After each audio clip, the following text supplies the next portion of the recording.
What's up, everybody? Today we're going to be reacting to part 2 of the animated history of Poland. Let's get into it. Life under imperial rule wasn't great, and the Poles began searching for a way out almost immediately. Restrictions had been placed on their language and religion. They were treated as second-class citizens. Many musicians, artisans, poets, and engineers all fled political persecution and lived out their days in exile. A people hard to quell, a people in search of solidarity. Okay, so this is a very interesting thought. Because talking to my Polish friends, they tell me that in Western Europe, Polish people and a lot of people from Eastern Europe. I know Poland is Central Europe, but in this case, we're gonna say that it's Eastern Europe, okay? They see people from Eastern Europe as second-class citizens, as poorer, as less intelligent, which is interesting because from my experience, that's definitely not the case. Eastern European values heavily value the arts and intelligence and hard work in a way that I think right now Western Europe doesn't. But it's very interesting that these mentalities existed in like the 1800s, but still have permeated even until today, right? I definitely think it's changing, but my ex-Polish girlfriend, her family went to Germany and she told me that they still view Polish people as second-class citizens. If only they could get help from someone on the outside. Napoleon, a despot, a tyrant, a threat to the monarchy, or a champion of the Republic, a breaker of subjugations, a military genius with bold ambition. Napoleon was all of these things, and none of them. But to the Poles he was hope. Poland ended up being an important ally of Napoleon during his coalition wars, and he had granted them autonomy under the Duchy of Warsaw in gratitude for their help. But after the failed invasion of Russia, the Poles found themselves once again occupied by the advancing Russians, who then annexed more territory than they had in the partitions. The brief rebellion by the Polish people now vanished with Napoleon's exile. So, was it all for nothing then? Well, not really. The Age of Rebellion kept alive the spark that had burned brightly with Napoleon. Uprising after uprising was fought, and each generation was taught of the one that had preceded it, inspiring new resentment and new rebellion. The Poles found solidarity in their religion, their language, and their customs, eventually forming a romantic nationalism that would not be snuffed out. Instead of being successful militarily, they were successful in keeping the Polish spirit alive, along with influential people like Mickiewicz and Chopin. As the decades crept by... I did not know that Chopin was Polish. I really like his music. Nocturne is one of my favorite pieces that I've ever played. And I didn't know he was Polish until I went to Warsaw and I saw his monument. I was like, oh, music is so heavily valued here in Poland. I think just like everywhere you go in the world, if certain people from that country are the best in the world or well renowned for a specific craft, that becomes very popular in that country. For example, when I was in Colombia, the #1 sport is obviously football, but #2 actually is cycling. There was a Colombian who was very successful in the sport. That in turn affects how it's seen in the country and makes that craft a lot more popular in that country as well. And the hope for Poland seemed lost. There began to appear some light on the horizon. The Prussians and Austrians had gone to war for supremacy of a German nation-state, and Germany had been born out of the rubble. This, for many reasons, was not good. Suddenly, Europe's intricate balance of power had been destroyed. A war for dominance over the continent seems inevitable in hindsight to us now, but in those days it was diplomats who saw the coming danger. Pressure was building, diplomacy was failing, power was imbalanced. Something had to give, but what?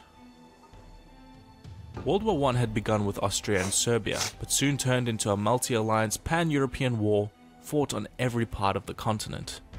The former allies of Austria, Germany and Russia were now enemies. The former Polish lands were the epicenter of the Eastern Front, and Polish armies fought on both sides, and both sides were promising the Poles their freedom in exchange for their help.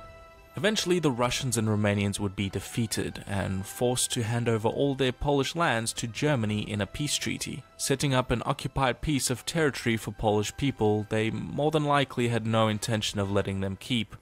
But with Russia knocked out of the war, the Americans had entered it, and one of Woodrow Wilson's 14 points was support for a liberated Poland. America! I just had to say that. With the defeat of Germany in 1918, Polish officials reclaimed much of their former territory, and Józef Piłsudski was installed as the new leader of Poland after 123 years of foreign rule.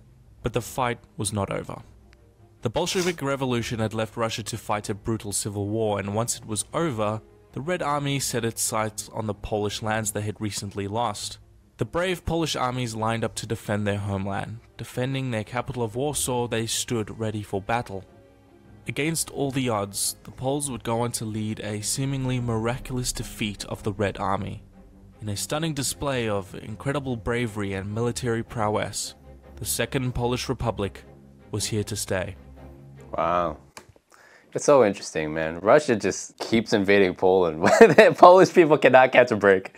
Polish leader Józef Piłsudski envisioned the recreation of the multicultural Poland of the past, and reflected in this, the Second Polish Republic was among the most diverse in the world at the time.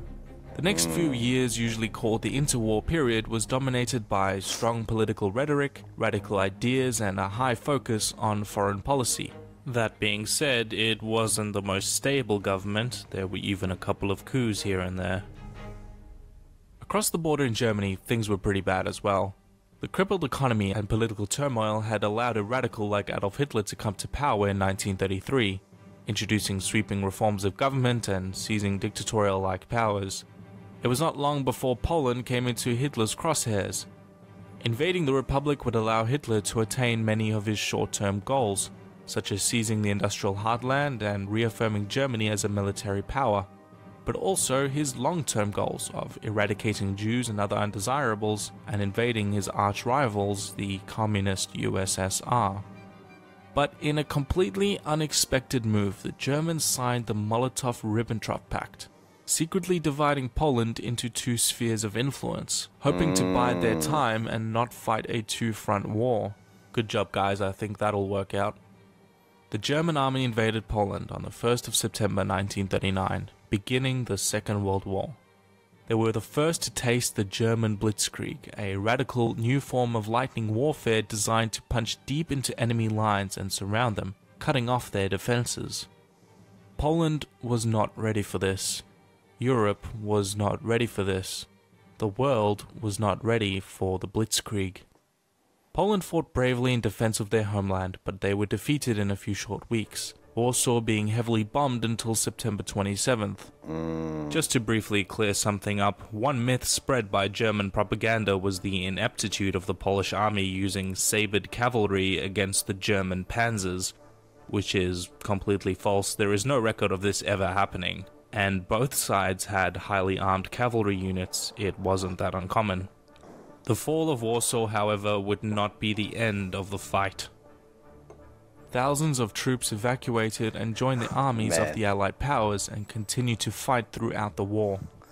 Man, but I feel so bad for Polish people, man. The whole entire history was just, you get your homeland back, and then Russia or Germany attacks, push out of your homeland, and then you finally get it back, and you're chilling for a few decades, and then all of a sudden the conflict happens again and you're forced out of your homeland. Wow, okay, so I can understand why Poland's people have a long hatred for Russians, and I guess maybe German people as well. I guess that also leads to the fact why we're so weary of what's happening in Ukraine, because I personally don't think that Putin's gonna come and take Poland, but if we look at history, this has happened many times before, so I can understand why the Polish people would be super hesitant about it. Many thousands more civilians and soldiers went into underground resistance in towns and forests to continue fighting the Germans and the Russians. Poland was one of the worst fared nations in World War II. Combined military and civilian casualties, Poland lost the highest percentage of any population in the war, with 1/5 of Polish citizens dying in combat or in mass executions. Wow. Of the 6 million Jews killed during the Holocaust, half of them were Polish. As the Red Army advanced into Polish territory in 1944, the army in Warsaw rebelled against the German occupiers. They hoped that the Soviets would join them to retake the city from the Nazis, but this would not happen. The Soviets were not their allies, nor did they come as liberators, and stopped outside of Warsaw and watched and waited as the Germans slaughtered the Polish resistance, ignoring their radio calls for help. Once the Polish army was killed and the Germans had retreated, the Red Army marched into the pile of rubble where Warsaw had once stood. The Red Army had also uncovered the brutal death camps in Poland, set up to exterminate Jews and other minority groups by the Nazis. News of this horror would soon spread throughout the world. With the Polish Foreign Army and the domestic army now fighting on both fronts, the European theatre ended with the joint occupation of Germany by the Allied armies in the west and the Red Army in the east in 1945. Yeah. It makes a lot more sense now. The reason why Polish people are the way that they are, the reason why they're so distrusting of outsiders, the reason why they're so patriotic and want to protect their culture and their people and their food and their language. Poland lay in waste and ruins, swapping out one occupying army with another, and one madman dictator for another. For better or worse, the Red Army was once again on Polish soil, and the atrocities and war crimes they committed on their advance meant that their stay would likely be an unpleasant one. Uncertainty was on everyone's mind. The citizens of this Central European nation could feel Stalin's cold, clammy hands at their throat. Would their sovereignty stay intact? Would they remain a people inspired by liberty and stoicism? How could they face the challenge of rebuilding their nation and come to terms with the brutality of the Holocaust? As the British, French, and Americans strained their eyes to watch and see what the Soviet government was going to do next, their view became obscured by a giant iron curtain. I sympathize with Polish people and their history. They were never really the aggressors in these situations, or at least the way that the story is being told, right? They've just been trying to live peacefully, maintain peace, and just live their lives. Receiving constant pressure of people being invaded from both sides of their country, that can leave a huge toll on the people and the overall mentality of the people. Poland's post-1945 state was one that was pretty unrecognizable from anything that came before it. The most glaring detail was the new republic's borders. The Soviet Union forcibly annexed the eastern half of the nation they had originally invaded in September of 1939. In compensation for this, they awarded Poland the territories of Silesia, Pomerania, and Prussia from Germany. Multiples of millions of Poles and Germans were forcibly expelled from their respective homes, in the largest ethnic redistribution in history. After the war, the infamous Nuremberg trials tried the Nazi leaders for the Holocaust and war crimes committed on Polish soil. The Soviets escaped similar trials for their own war crimes since they joined the Allies in the late stages of the war. The Soviet regime would never answer for the Katyn massacre of 22,000 Polish officers, the deportation of 1.6 million POWs to Stalin's gulags, or the rape and pillage committed by the Red Army. Poland remained behind the Iron Curtain as a puppet state for the Soviet Union. The Soviet regime set up the Polish United Workers' Party, a communist party creating what we now call the Polish People's Republic, an important Eastern Bloc member and buffer state to the west. The Warsaw Pact, signed in 1955 as an opposition to NATO, gave the Bolsheviks greater control over Poland's army. The government of pre-war Poland remained in exile in the UK and was refused to be recognized by Stalin. The Cold War loomed as both East and West became nuclear powers. The Western Allies secretly began talks of starting a third war to defeat the Soviet Union called Operation Unthinkable. However, this was abandoned as nuclear bombs changed the nature of war completely.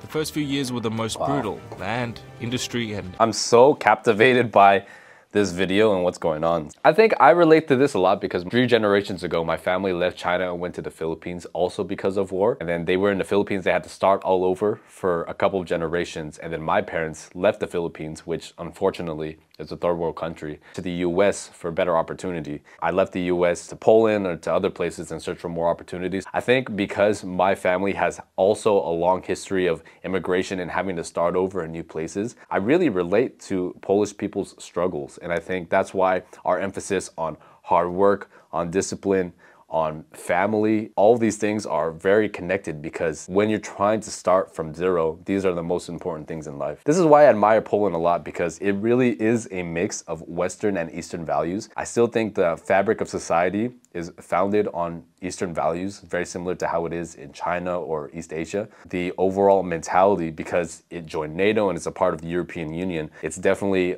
has a little bit of Western influence in there as well. Infrastructure was seized by the government, and rather than wealth distribution and prosperity, the resulting brand of socialism simply created a method of resource and value extraction to the Soviet Union. This was called the Stalinist era, an era characterized by untold poverty. In true Iron Curtain fashion, Poland stood close to the front lines of a clash of ideology. The student strike in 1968 against the regime was brutally suppressed. This decade would also see what remained of Poland's Jewish population immigrate en masse to Israel, ending the Jewish chapter in Polish history. By 1970, the port cities of Gdańsk, Gdynia, and Szczecin exploded in protests as these areas were subject to particularly harsh working and living conditions. The government would crack down and protests would continue in 1976 and again in 1980, by which point the government was $20 billion in debt. Lech Wałęsa started the first workers' union called Solidarity, quickly becoming a political lobbyist group for change.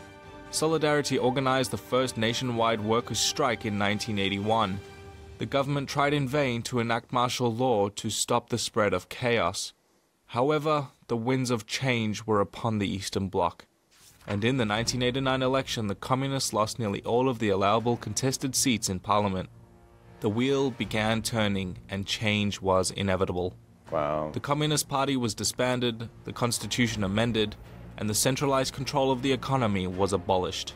The government in exile was finally allowed to return home. It's not that long ago, right? It's only maybe like 40 or 50 years. Because I was talking to my ex-girlfriend, her parents who are like maybe 40 years old, they were still living here during a communist rule. Poland is a lot different now and it's definitely a lot more modernized. But this is maybe what, 40 years ago? This is not a long time ago at all. Since then, things have changed pretty drastically. In 1999, the Third Polish Republic officially joined NATO, signaling a huge westward shift in foreign policy. By 2004, they became part of the European Union, helping stabilize the growing economy. It has been a very long and hard road for Poland. The very center of World War II tensions in Poland had left the nation in rubble, only to be then absorbed into the oppressive regime of Stalin's communist bloc. A common observation made by no less than Winston Churchill is that while the war had brought an end to totalitarianism and tyranny in Western Europe, in Eastern Europe, it had really only just begun. And sometimes it's important to remember that. Poland's post-communist prosperity has made it one of the Eastern Bloc's success stories.